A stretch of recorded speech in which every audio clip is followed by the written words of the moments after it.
Bom dia a todos. Bom dia, que bom. A gente está gostando muito desse bom dia, bem animado.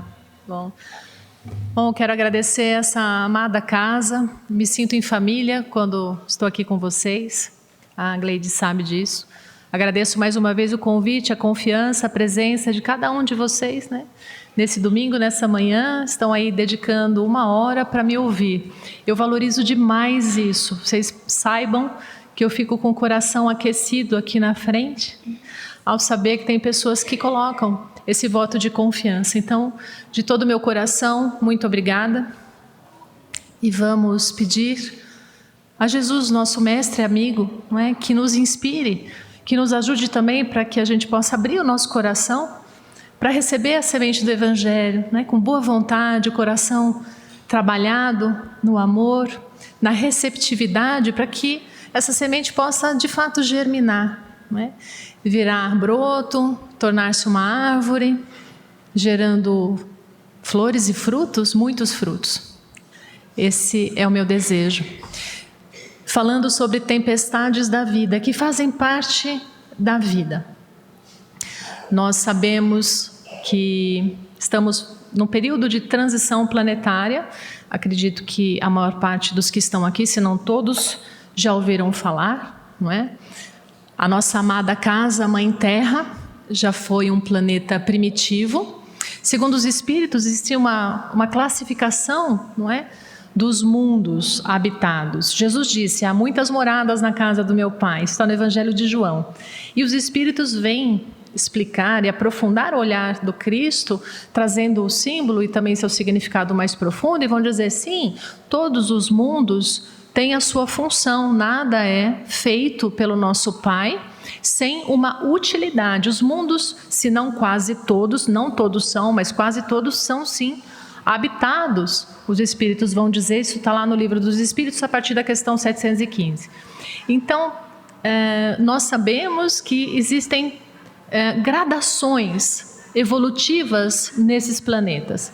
Nós temos os planetas primitivos, onde eles recebem as almas recém-saídas, né, da mão do Criador, ainda simples, ignorantes, como nós todos éramos, mais simples, mais ignorantes. Ignorantes a gente ainda é, né, muita coisa, mas não tão ignorantes. Então, o nosso planeta Terra passou de mundo primitivo para uma outra categoria, que é o mundo de provas e expiações. Ainda estamos habitando um planeta de provas e expiações, planeta Terra. Ok? E como é de provas e expiações, o próprio nome já diz, é um planeta que tem que se utilizar, o planeta lei, né? Vem aqui e vai se utilizar da dor, do sofrimento, do despertamento espiritual, através da lei de ação e reação, tão necessária para a nossa evolução, neste período.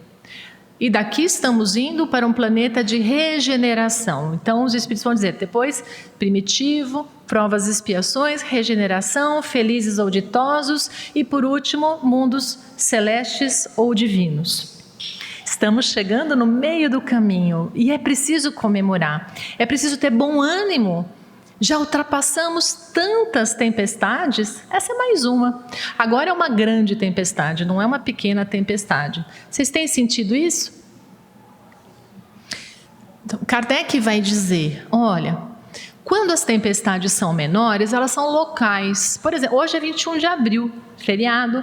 Vocês estudaram, né? História? Lembrem, Confidência Mineira, movimento separatista em Minas Gerais. Eles estavam muito chateados, não é, com a imposição portuguesa. E aí tem um movimento que acaba em prisões, em morte. Isso em 1791, se eu não me engano, 21 de abril de 1791, acaba esse movimento da Inconfidência. Isso foi uma tempestade lá, coletiva? Foi. Mas vejam, regional, não é? Não é uma situação planetária.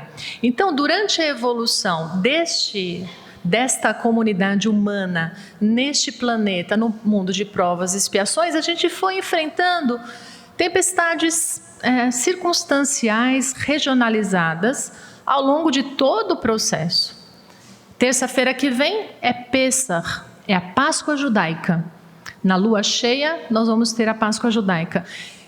que simboliza, que traz a lembrança a passagem dos hebreus, a saída dos hebreus do Egito para a terra prometida. É também uma grande tempestade localizada ali no Egito naquele período, não é? Um período de turbulências. Lembra das 10 pragas? Vocês também estudaram isso?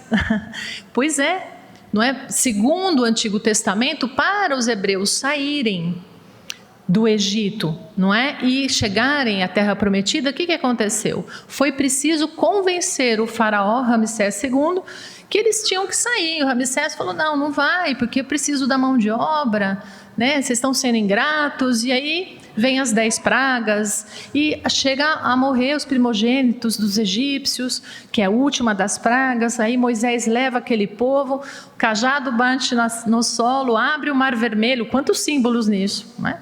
Não estou dizendo que aconteceu ou não aconteceu, estou dizendo que o símbolo é muito profundo. É um símbolo de grandes lutas e turbulências regional, porque estava acontecendo ali, certo? Faz parte de uma pequena transição. Hoje, como escreveu Allan Kardec já, né, no século XIX, em meados para a segunda metade do século XIX, Kardec vai escrever e vai dizer, olha, agora a situação é global. Já não é mais um problema aqui, um problema ali. Agora é um problema mais generalizado. E chegamos aqui na era pós-moderna, e qual é a nossa preocupação? Hoje nós temos crise ambiental, que não se falava no século XIX. Não existia crise ambiental. Nós temos várias crises acontecendo. Crise econômica é uma crise que não se falava, não é? Então, a crise, a grande tempestade planetária, vem pandemia, por exemplo, global. Nós já não estamos mais, nós estamos todos conectados de uma maneira e todos sentindo, por exemplo, um fenômeno de aceleração do tempo. Vocês sentem isso, não é?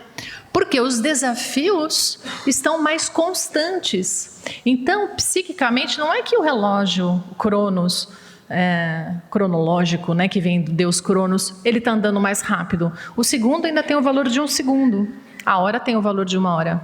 Mas a nossa percepção de tempo está alterada por conta das vivências intensas. Tudo muito rápido, não é? E a gente fala, Natal de novo? Como assim, né? Passou São João, você fala, Natal chegou. Natal chegou. E não era assim. Né? Então, essas transformações que são perceptíveis são fenômenos da grande tempestade. Essa grande tempestade, essa grande crise, vamos chamar assim, a crise de transição, Jesus foi chamar de dor do parto. Em Mateus 24, quando ele fala no seu sermão profético, que em determinado momento, a partir do versículo 6 até o versículo 8, o que Jesus vai falar? Olha, vai chegar um tempo em que nação vai se voltar contra nação, não é? Vão ter guerras, fomes, terremotos, dificuldades. Esse é o início das dores. As dores do parto para um novo planeta. E ainda Jesus termina dizendo assim, vai ser uma tempestade, ele não usa o termo tempestade, mas vai ter uma turbulência, tormentos nunca antes vistos, e também não se verão dessas tormentas depois. O que ele está querendo dizer? Que é o momento da grande transição. A grande transição não aconteceu antes e também não vai acontecer depois. Porque quando chegarmos no mundo de regeneração, e espero estejamos todos lá, convocadíssimos, com bilhete de passagem, ali felizes, vou participar desse planeta, estou podendo, que coisa boa, não é orgulho, é bênção, não é?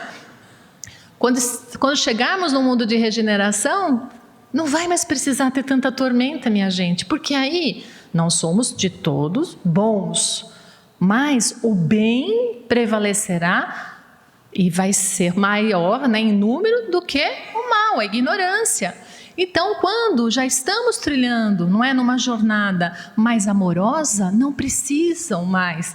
Deus não vai precisar se utilizar do recurso da dor continuada, do sofrimento continuado nas grandes tempestades. Por isso que Jesus vai apontar em Mateus 24, vai ser a última grande turbulência. Para quem conseguir, não é? Aproveitar, extrair dessa laranja, desse suco amoroso, o melhor que ela tem. Da tempestade, o melhor que ela tem a nos oferecer. Não dizem por aí que a tempestade que faz um bom marinheiro? Né?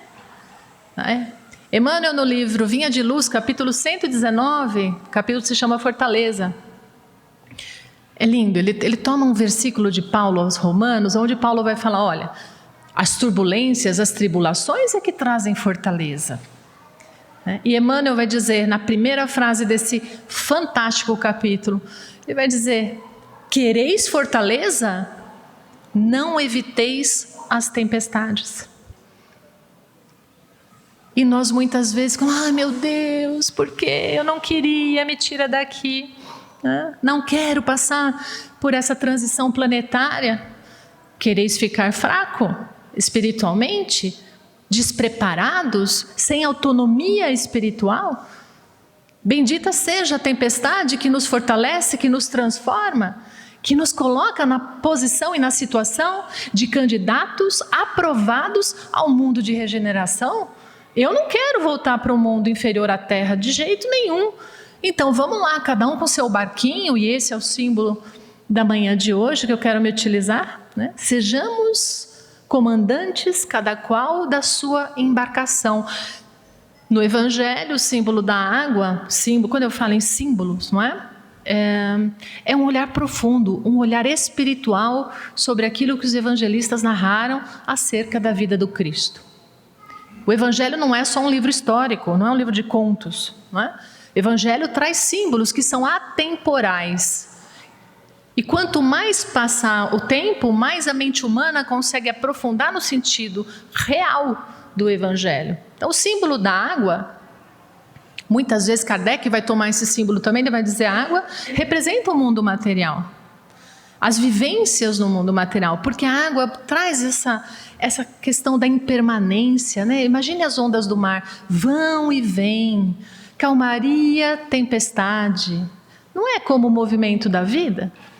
Exatamente isso. Então hoje, nesta manhã, tomemos este símbolo tão utilizado no Evangelho da água, do mar, do oceano, como a vida, né? Em tudo que ela nos traz.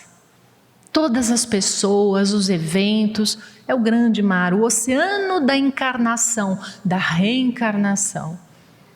Esse vai ser o símbolo de hoje. E os barcos? Cada um de nós. Cada um é o seu próprio barco, a sua própria embarcação. E nós precisamos singrar o oceano, não só da reencarnação, mas o oceano da transformação planetária, precisamos. E aonde é que a gente quer chegar? No porto seguro da nossa evolução, o resultado da nossa evolução, não é? Na doutrina espírita, está no túmulo de Allan Kardec, essa frase, vocês conseguem ler? Nascer, morrer, renascer ainda e progredir sempre. Então é a lei, né? É lindo, essa frase não foi dita exatamente por Kardec, mas foi utilizada no túmulo dele porque resume um pensamento da doutrina espírita. Precisamos nascer, precisamos aqui reencarnar. Vamos ficar para sempre aqui? Não, precisamos também desencarnar, precisamos sair para progredirmos sempre. Isso é a lei. Resume também a lei. O fenômeno evolutivo, somos perfectíveis, estamos destinados a gravitar em torno do Criador, como já disse Paulo no final do Livro dos Espíritos. Estamos destinados, isso não é maravilhoso? São tantas notícias lindas, né? O pessoal acha que eu vim falar de tempestade, eu vou só falar de coisa ruim. Tem tantas notícias boas. É preciso fazer esse processo. E qual que é o mecanismo do processo da vida, de desenvolvimento da alma? Qual é? Primeiro precisamos esquecer das vidas anteriores momentaneamente, porque senão a porca torce o rabo. Fica difícil, né? Imagina a gente olhar para o pai, para a mãe e falar, ixi, atrapalhei muito a vida dela. Eu matei meu pai. Ai, né? Não dá. A dor seria tão intensa, ou a raiva também, ou a tristeza, não é? E nós não daríamos conta de nos ajustarmos junto àqueles seres que precisamos nos reajustar. Por isso que sabemos também, através da doutrina, amada doutrina, que a família nossa é a família mais correta possível. Temos os pais, as mães, os irmãos, todos os que se aproximam no primeiro núcleo, sistema de origem e também os sistemas posteriores e depois os sistemas maiores, escola, professor e tudo mais. Tudo que se aproxima de nós tem um porquê bom. Não há mal que por bem não venha. Essa também é uma questão que os espíritos trazem, não é? Então, nesse mecanismo de esquecimento do passado, e aí vai acontecer o quê? Nós vamos ter experiências, desafios que vão nos fortalecendo para que amealhemos conhecimentos morais, intelectuais, e ao retornarmos no mundo espiritual a gente possa estar levando um elixir. Vamos chamar aqui elixir como símbolo, não é? É tudo que nós conseguimos aprender, tudo que nós conseguimos transformar em nós positivamente. Esse é o nosso elixir que nós vamos devolver lá no mundo espiritual quando a gente voltar. Essa é a ideia, que nós sejamos completistas na linguagem de André Luiz, que a gente possa voltar ao mundo espiritual e falar, olá, o meu projeto reencarnatório era esse aqui, fiz tudo que estava no meu projeto. Esses são os espíritos chamados de completistas, completaram a obra que vieram realizar no planeta. Programação reencarnatória que muitos de nós já participamos e fizemos. Então, a tempestade nós pedimos, sim, nós quisemos pequenas e grandes tempestades para sairmos daqui fortalecidos, retornando à verdadeira vida, não é? Esse é um desenho de criança, eu sei que está aí, mas foi o melhor desenho que eu achei na internet para ilustrar o que eu queria comentar com vocês. Eu já falei aqui em uma palestra há alguns anos atrás sobre Joseph Campbell, que é um mitólogo, o maior mitólogo que o mundo já conheceu. Ele lançou um dos livros que é muito interessante, que se chama O Herói de Mil Faces. E Joseph Campbell, estudando as diversas culturas, os diversos mitos contidos nas culturas, ele descobriu algo muito interessante, que todos os mitos, em qualquer época, eles trazem o mesmo enredo, encadeamento, né? Então, ele percebe que tem um herói, que ele é mostrado no seu mundo comum, né? Vamos pensar em um filme Star Wars, pode ser, o Harry Potter, Procurando Nemo, também pode ser, qualquer... Os filmes da Pixar, os contos de Grimm, a Ilíada de Homero, a Odisseia de Homero também vai trazer esse enredo lógico. Toda a mitologia grega, nórdica, a mitologia japonesa, todos vão trazer esse mesmo enredo. Então tem lá um herói que é uma pessoa comum, de repente, não precisa ser nem o senhor incrível, né? Uma pessoa comum. E aí está lá, de repente, aquela vida, aquela pessoa começa a se transformar, algo muito extraordinário acontece. E aí Campbell chama isso de chamado, é como se a vida fizesse um chamado. E a gente já pode começar a se identificar aí. Poxa, a gente está vivendo uma determinada história, que está tudo meio tranquilo, aí vem uma doença, vem uma morte de um ente querido, vem uma insatisfação, às vezes não aconteceu nada, mas é um vazio no coração, aquela melancolia, meio que sem explicação, ou uma demissão, né? Somos demitidos do trabalho, um infortúnio financeiro, enfim. Esses são chamados da vida para a gente se movimentar. E geralmente a vida nos chama, não é... Oi, Cláudia, bom dia, aqui é Deus. Você está convidada a agora se movimentar. Viu, minha querida? Então, você precisa sair de onde... Não, não é assim que funciona. Deus não manda WhatsApp. Ele manda eventos. A vida se comunica através dos eventos. Seria legal se viesse uma mensagem de Deus, eu não acho chato. Os espíritos são também mensageiros de Deus e a gente recebe os livros que são, não é? De muita ajuda, as comunicações. Mas fechamos os ouvidos, isso não é muito para mim, e vem o dia a dia, a gente se perde, não é? Mas o chamado vem, a dor vem, a doença vem, psíquica, física ou duplamente, enfim. E aí, às vezes, o herói resiste ao chamado. Assim como Frodo, por exemplo, não queria levar o anel para ser queimado em Mordor, né? Ele resiste ao chamado. A vida vem, traz mais alguma outra coisa, e aí este herói encontra um mentor. Campbell vai chamar que é o encontro, vai dizer que é o encontro com o mentor, que esse mentor pode ser uma pessoa mais experiente, uma tia, uma mãe, uma avó, um amigo, que já passou pela própria jornada e tem coisas incríveis para ajudar. Às vezes é uma conversa, não é? Um livro espírita, um filme, pode ser um mentor. É alguém que a gente encontra ou algo que a gente lê que nos enche de força, que nos enche de esperança para enfrentarmos a jornada que a gente precisa enfrentar. Então a gente se lança na grande jornada. Nós vamos em busca do elixir, quer dizer, ou seja, do nosso crescimento, da nossa transformação. Essa é uma jornada maravilhosa que o Campbell vai chamar de monomito ou jornada do herói. E aí esse herói, o que acontece? Tem que entrar numa caverna obscura, tem que enfrentar dragões, enfrentar monstros. Gente, quantos monstros nós enfrentamos interna e externamente na nossa jornada existencial. Quando somos criança, basta ter um exame final, né, em que a gente está com 3 matérias de recuperação, aquilo já é um grande monstro na jornada da criança. E quando enfrenta e percebe que aprendeu algo diferente, aquela alma está transformada, o herói está transformado. E ele vai fazer o retorno de volta para o mundo dele, para o mundo conhecido, para o mundo comum. E o que acontece? Ele já não é mais o mesmo, ele já está mais maduro, está mais desenvolvido. É um herói diferente. Quem já assistiu aqui Procurando Nemo sabe, o Nemo quando volta para a barreira de corais não era mais o mesmo peixinho, estava super, né, amando o pai, refez, não é, os laços com aquele pai. O pai já não era o mesmo, que foi na aventura junto com o filho, voltou um pai muito mais amoroso e confiando na vida, deixando o filho ir para a escola, né? Então, quando o herói volta, ele já não é o mesmo herói, como Luke Skywalker em Star Wars também. Quando volta, já está diferente, já está do lado bom da força, já entendeu a dominar a força dentro dele. Essa aventura fala de todos nós. É isso que o Campbell traz, que é muito interessante.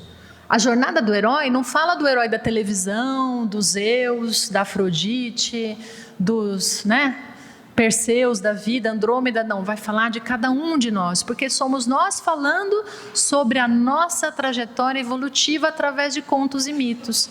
Tão bonito isso. Por isso que quando a gente assiste um filme, a gente se identifica com o personagem. A gente fala, nossa, uau! E aí o personagem meio que morre, né? Como Harry Potter, ele morre, não é? Quando ele tem que enfrentar lá na última temporada, no último filme, ele morre, ele vai para o mundo espiritual, tá tudo branco no mundo espiritual, e ele volta, ele ressuscita, ainda mais forte, ainda mais maduro.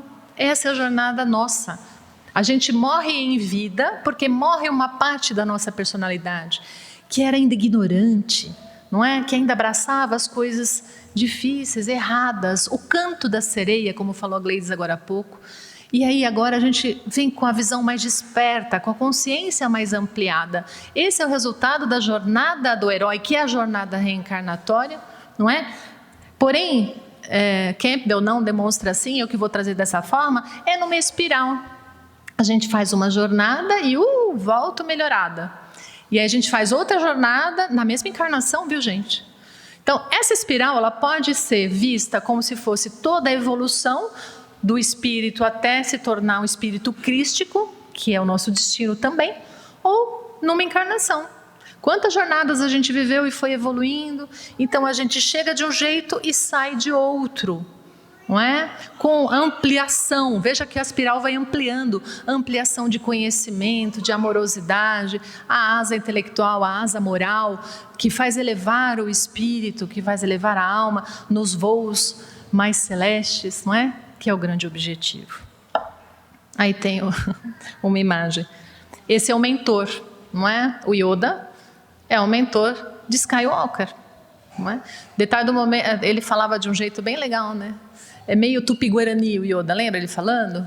Mas ele dava umas dicas preciosas. Tem que lembrar que o mentor não é aquele que vai viajar junto com o herói. O mentor dá umas dicas e desaparece. Ele vai falar algumas coisas, mas ele não vai junto. O livro, eu tenho em casa o que eu chamo de kit sublimação, para o enfrentamento das minhas tempestades individuais e coletivas. O meu kit sublimação tem, por exemplo, todos os romances de Emmanuel.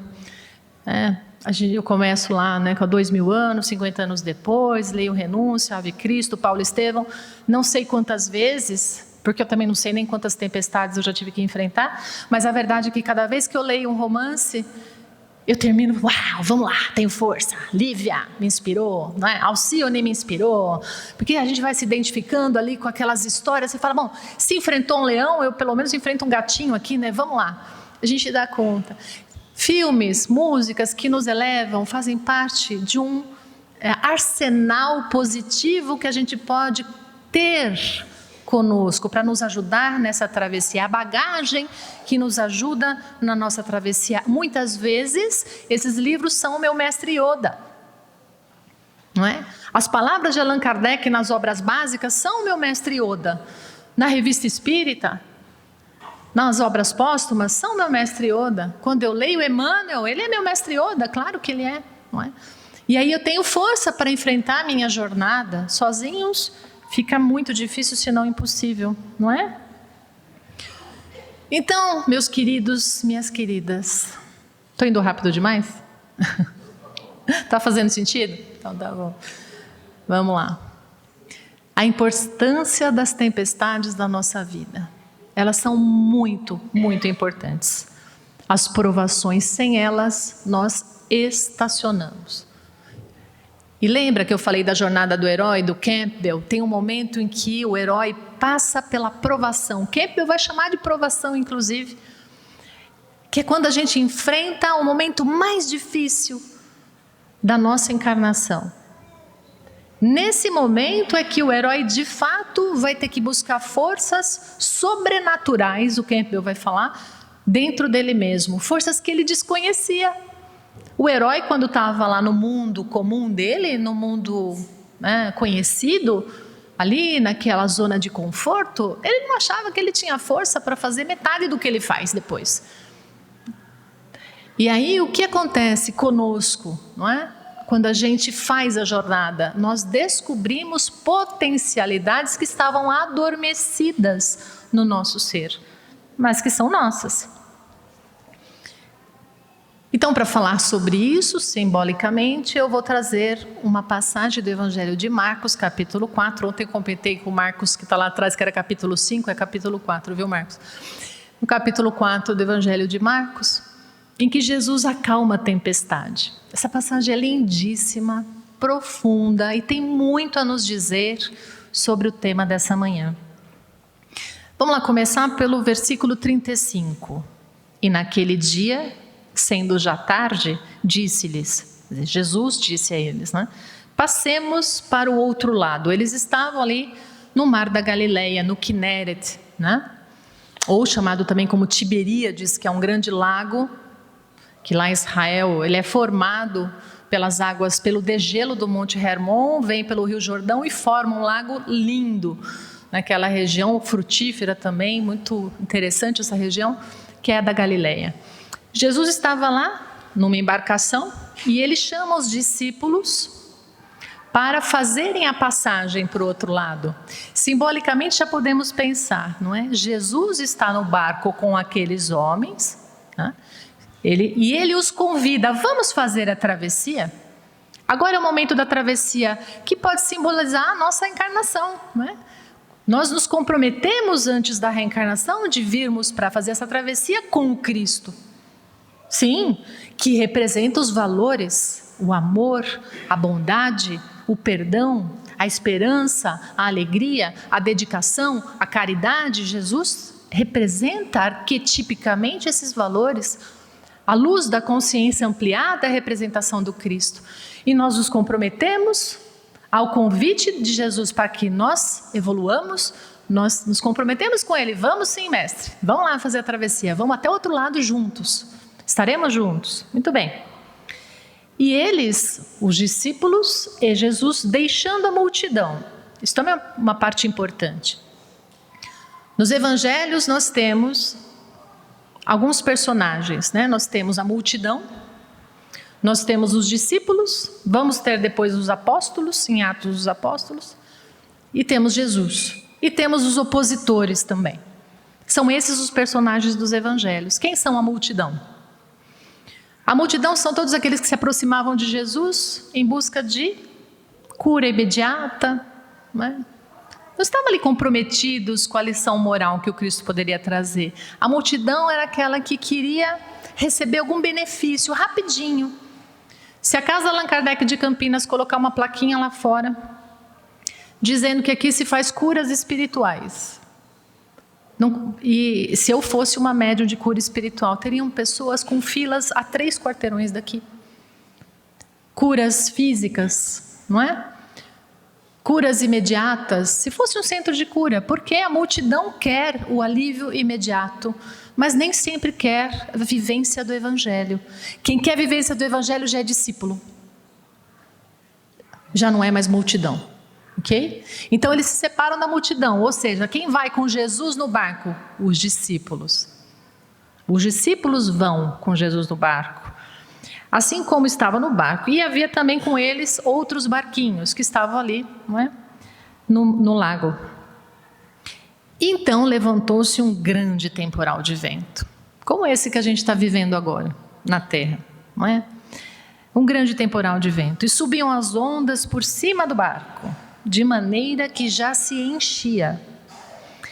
E ele quem? Jesus, estava na popa, dormindo numa almofada. E despertaram-no dizendo: Mestre, não se te dá que pereçamos? É muito interessante essa passagem, fala muito a todos nós também, porque vejam só, vamos sair dessa ideia de imaginar que era Jesus dormindo na popa, porque a gente sabe, não dá para a gente conceber, veja bem, Jesus dormindo quando em verdade ele está sempre ativo. Né? Quem dormiam eram os discípulos ao pé do monte enquanto ele ia orar, né? Jesus dormindo na popa, numa almofada, né? O que representa simbolicamente essa passagem de Marcos? Nós, nessa encarnação e muitas, nos predispomos a fazer a travessia com Jesus conosco. E onde é que a gente coloca Jesus? Nas prioridades da nossa existência. Onde é que é a popa do barco, gente? É lá atrás. A gente põe Jesus lá atrás, como é que fica Jesus? Dormindo numa almofada confortável, não é? Os valores do Evangelho, que lugar eles tomam na nossa existência? É na frente do barco, guiando ali no leme? Ou será que esses valores estão dormindo? Nós deixamos ali adormecidos? E vamos ali com o chamado da vida, do mundo, com o canto da sereia, vamos ali nos envolvendo nos falsos profetas, como Jesus também fala em Mateus 24. Será que a gente vai ali, não é? E aí o que acontece quando a tempestade lá fora acontece? Na verdade a tempestade, lembremos, ela acontece lá fora porque ela está nos nossos corações. A tempestade do mundo é apenas a exteriorização da tempestade que existe ainda nos nossos corações. Não é que Deus pegou assim um monte de gente pacificada na terra e falou: tó, tempestade. Não somos ainda pacificados e não somos pacificadores. Por isso a tempestade está acontecendo. E essa água que vai entrando na embarcação, que quase leva ela a pique de sossobro, né? a naufrágio, o que representa essa água? Senão as questões do mundo, os problemas do mundo, que vão nos atingindo, enquanto os valores crísticos nós deixamos adormecidos. E aí a pergunta que nós podemos nos fazer: cadê a nossa fé? Porque o Cristo desperto em nós é a força da fé, é uma força robusta. É um marinheiro que fala: não, eu sei para onde eu quero ir, o porto é lá, o Waze interno está ativo, está ajustado. Não, é lá que eu quero ir, eu já sei, o farol é lá, Deus está ali, a lei é essa, o caminho é esse. Posso até, não é, sofrer alguns abalos no caminho, mas eu não vou afundar, eu não vou me perder em desesperos, como os discípulos se perderam em desespero. Os discípulos estavam com medo de afundar. O Senhor não está com medo que a gente perece? Que nós vamos morrer afogados? O Senhor dorme? Muitas vezes é preciso o desespero para que a gente resolva despertar o Cristo em nós. Muitas vezes é preciso que a tempestade venha para isso, para que nós despertemos os valores da fé, do amor, da paciência, da compaixão, da entrega, da firmeza no leme, de sabermos para onde queremos ir. Entendemos que o mundo tem essa turbulência, mas nós não estamos mais, não estaremos mais compartilhando, auxiliando essa tempestade com a nossa própria tempestade interna. Então, o que diz aqui Marcos no capítulo 4? E ele, despertando, repreendeu o vento e disse ao mar: cala-te, aquieta-te.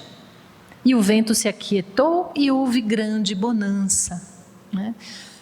Simbolicamente, de novo, vamos imaginar, né? Nos momentos mais necessários, em que a gente consegue despertar em nós esses valores, na vivência do Evangelho, porque não tem outro caminho, na vivência do Evangelho. Aí o que acontece com o nosso Cristo interior? Ele fala assim: chega, pensamentos em circuito fechado de desespero, chega, acalma, aquieta. Tempestade do coração, chega, basta, não precisa mais.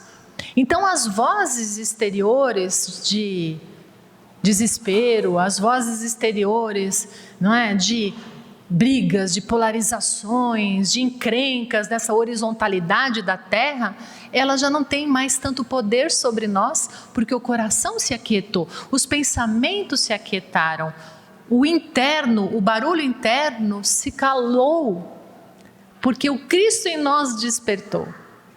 E é esta força em nós que vai dizer para o pensamento: chega. Nós somos seres diferentes dos macacos ainda, nossos irmãos símios.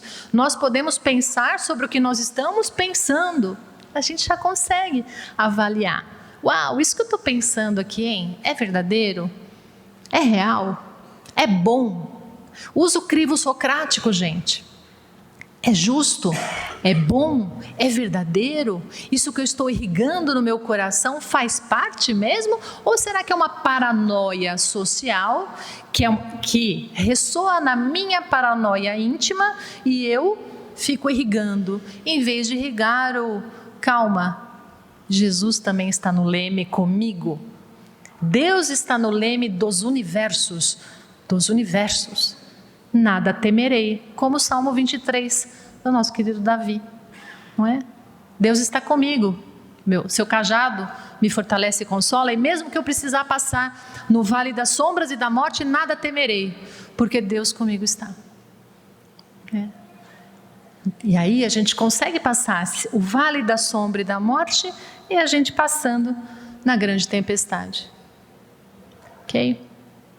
Em Atos dos Apóstolos, no capítulo 27, é a última viagem de Paulo até Roma, depois ele perece em Roma. Não é? Paulo já está indo como um prisioneiro nesse navio. Navio com mais de 200 pessoas, ele era um dos prisioneiros lá. Lucas, o evangelista, estava nesse navio junto com Paulo. E Lucas vai narrar em Atos dos Apóstolos, no capítulo 27, sobre toda a travessia. E é incrível, leiam, é muito interessante essa passagem em Atos. Porque a viagem estava esquisita. Não tinha vento nenhum, não conseguiam sair do lugar. De repente eles atracaram em Creta, Paulo levantou e falou: gente, é melhor não sair daqui. Vamos ficar por aqui, porque senão nós vamos passar por grandes problemas, tendo grandes perdas. Profecia de Paulo, antes da viagem seguir. O que o comandante fez? Não vamos ficar aqui, inverno em Creta é muito gelado, vamos embora, precisamos chegar em Roma, vamos lá. Eles estavam saindo de Cesareia Marítima, ali em Israel, e estavam indo em direção a Roma. E foram passando em alguns portos. E a viagem foi muito custosa. Num determinado momento, surge uma tempestade gigante. E aí eles tiveram que começar a jogar coisas para fora do navio. Comida, roupa, mala, porque eles perceberam, estava entrando tanta água naquele navio, que o navio ia afundar. Desesperados, olha só a frase, que o Lucas estava desesperado junto, pelo que a gente lê aqui, né?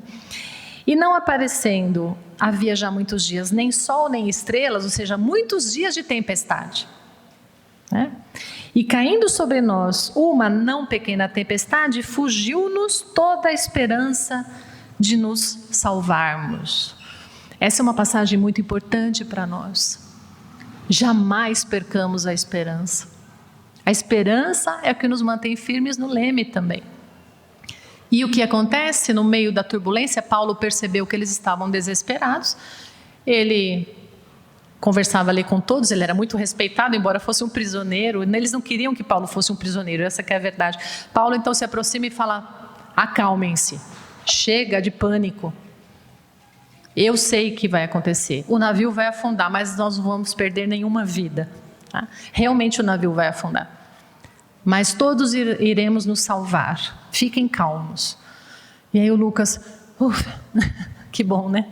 Porque o Paulo já tinha predito o que ia acontecer, ninguém escutou, agora ele está dizendo o que ia acontecer, então tá bom, se não vai perecer ninguém, a gente vai ficar mais calmo.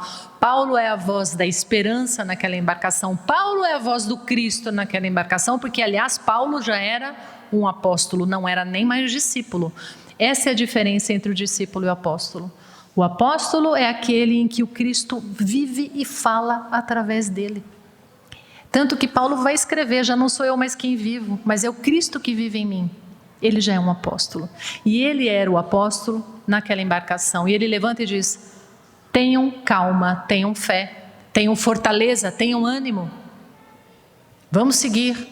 Realmente o barco vai afundar. E foi o que aconteceu na ilha de Malta. O barco afunda, só que eles já tinham conseguido chegar na praia. Com botes, eles foram saindo da embarcação, chegaram todos os 276 pessoas, se eu não me engano, no total, eles chegam à praia e se salvam, não é? Então, a esperança, a confiança, também em Atos, também com Paulo, é muito importante. Por isso que depois, antes ele escreve aos Romanos: precisamos enfrentar as tribulações, tudo bem, mas jamais percamos a esperança e a certeza de que Jesus está conosco nesse leme. Ele só não está no leme quando a gente se esquece, põe ele para dormir, não é? Mas ele nunca deixou de estar na embarcação, mesmo que dormindo, ele estava lá. Ou seja, os valores crísticos estão em nós, saibamos disso ou não. Desperto esteja ou não, Cristo está. Dormindo ou acordado, Ele está. Ele está. Essa é uma promessa do Cristo até o final dos tempos conosco. O que significa dizer, até o final da nossa evolução, Ele está conosco. Isso é lindo, até nós nos tornarmos como Ele.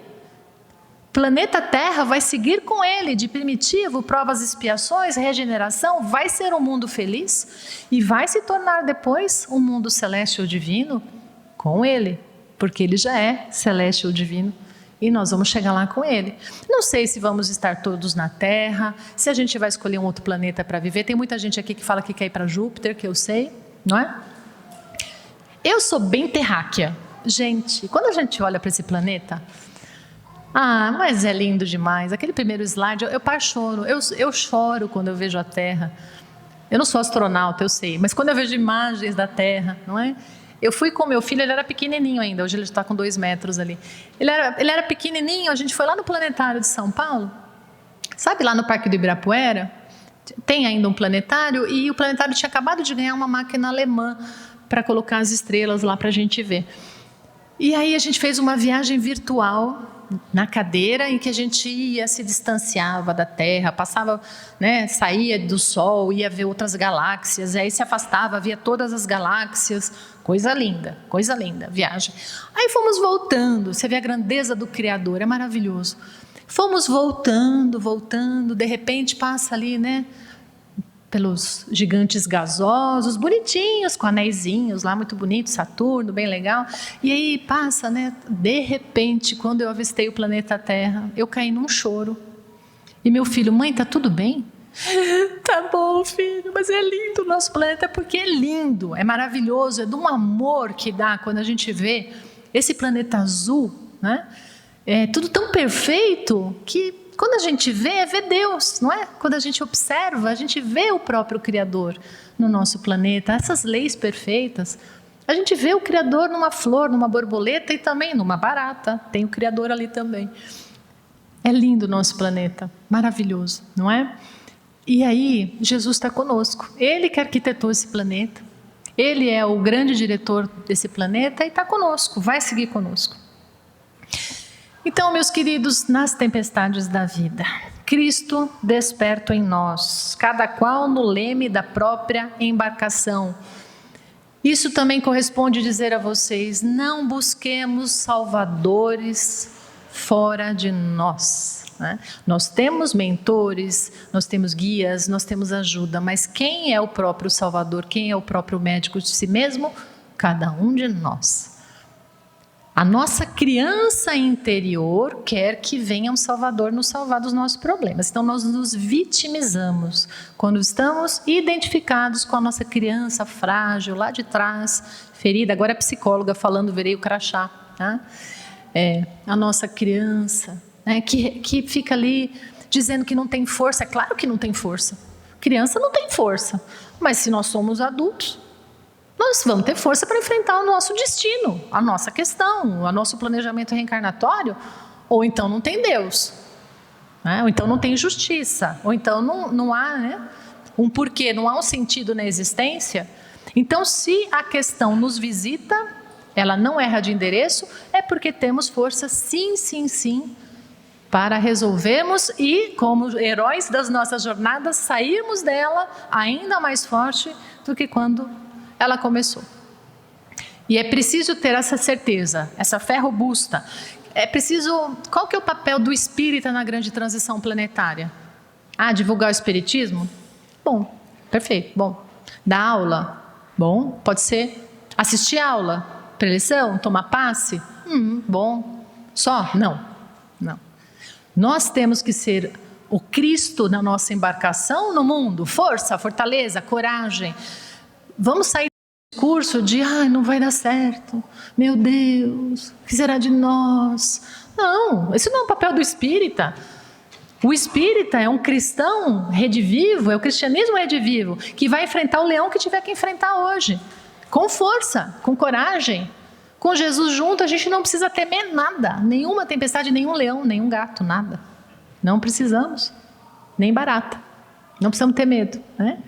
A gente tem força para os enfrentamentos, porque senão a gente vai alimentar a tempestade com o nosso pavor, com o nosso medo. Quanto maior o medo, menor a fé. Quanto maior a fé, menor o medo. E maior a coragem. Fé é coragem, claro que é. E coragem é ir com medo mesmo, né? A gente, um pouquinho de medo sempre dá, né? Mas vamos em frente.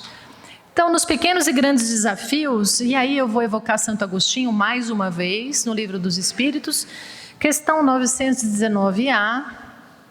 Na questão 919, Kardec vai perguntar aos espíritos como é que a gente pode experienciar a melhor encarnação possível. Aproveitar mesmo, não é? As experiências. E Santo Agostinho é quem responde. Um sábio da antiguidade já falou disse: conhece-te a ti mesmo. Ele falou um sábio da antiguidade porque essa frase não é do Sócrates, é anterior ao Sócrates ainda, embora seja atribuído a ele. Isso está lá na entrada do oráculo de Delfos, no chão, está gravado lá. Conhece-te a ti mesmo. E é realmente de extrema importância nós nos conhecermos, sabermos das nossas fragilidades, das nossas feridas, dos nossos medos, muitas vezes que vêm de questões inconscientes, não é?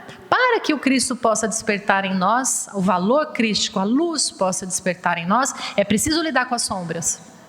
Não dá para sentar o bumbum na sombra e achar que a gente vai conseguir seguir adiante. Livro Ação e Reação, do André Luiz, vai mostrar isso muito para a gente nos primeiros capítulos, né? Quando o querido Druso vai explicar para Hilário e para André exatamente isso.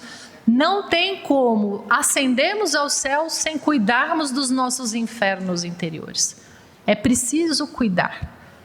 É preciso olhar para si mesmo, cuidar de si mesmo, não é?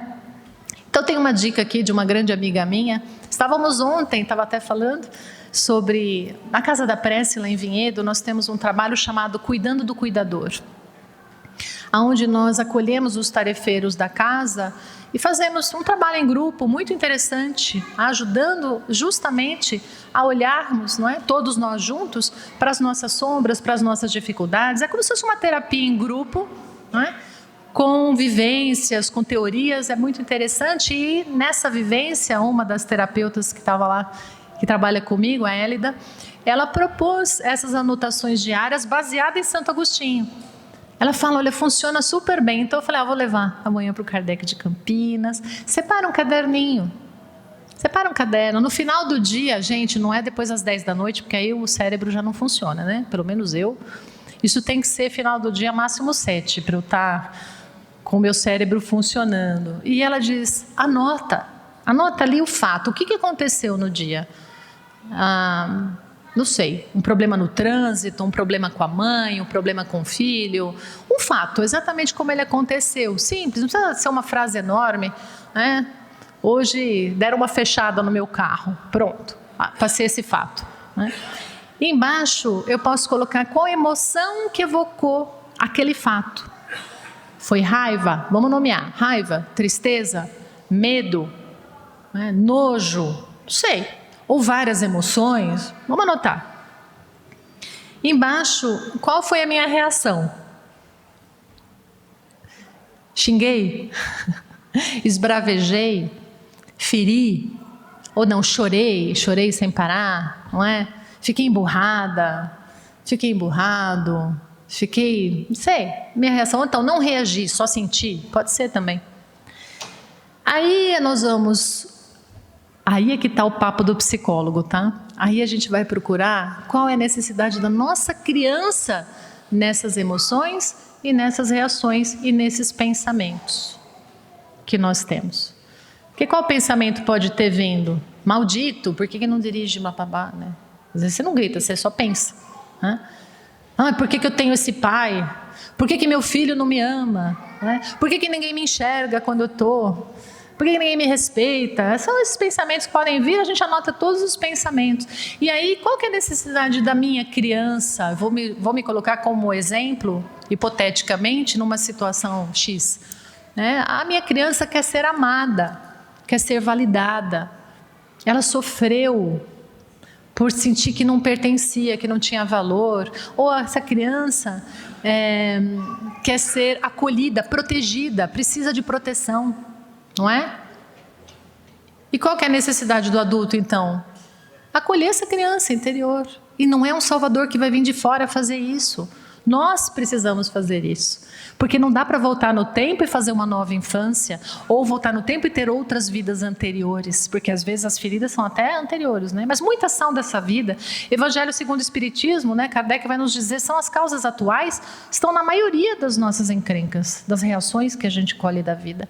Não são nem tão antigas assim. Tem coisas antigas, mas muitas coisas são dessa vida.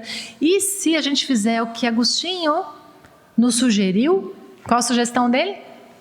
Ao final de cada dia, o que eu fazia? Ele dizia, eu sentava, eu refletia, eu fiz todo o bem que estava ao meu alcance mesmo? Porque é isso que Jesus nos pede. Ou será que eu me omiti, ou será que eu fiz mal? Não é? Antes de Jesus, a ética era, não faça ao próximo o que você não quer para si mesmo.